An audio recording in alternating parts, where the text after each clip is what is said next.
Berita selanjutnya, Tribuners, Wardah Beauty ajari istri-istri pegawai Kemenak Malteng bagaimana bermake up simple. Wardah Beauty Ambon mengajari tata merias wajah pada ibu-ibu Dharma Wanita Persatuan atau DWP Kementerian Agama Kabupaten Maluku Tengah. Pelatihan itu dilaksanakan dalam kegiatan Color Expert Class dengan tema Flawless Makeup Look di Aula Kantor Kemenak Kabupaten Maluku Tengah pada 8 Maret 2024 lalu. Wardah Beauty Promotor Nurul Matusea mengungkapkan pemilihan tema sesuai dengan agenda para peserta yang kerap tampil dalam berbagai acara formal dan non-formal.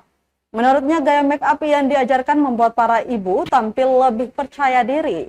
Matusea memaparkan make up yang digunakan menggunakan series Wardah Lighting Complexion, make up mata menggunakan series Explosive Eyeshadow Palette, dan Expert series. Kemudian untuk make up lipsnya menggunakan produk terbaru dari Wardah, yaitu Glasting Lip Liquid. Peserta juga mendapatkan sertifikat Color Expert Class Wardah dan mendapatkan 3 hadiah produk Wardah yang berpartisipasi dalam menjawab pertanyaan.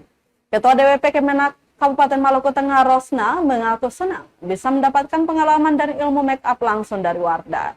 Menurutnya ini pengalaman yang sangat berharga dan diharapkan semua peserta semakin pandai merias diri agar tampil memukau dalam setiap agenda-agenda.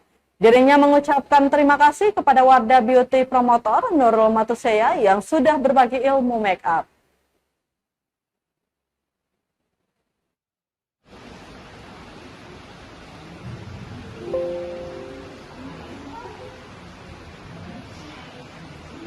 Download Tribun X sekarang, menghadirkan lokal menjadi Indonesia.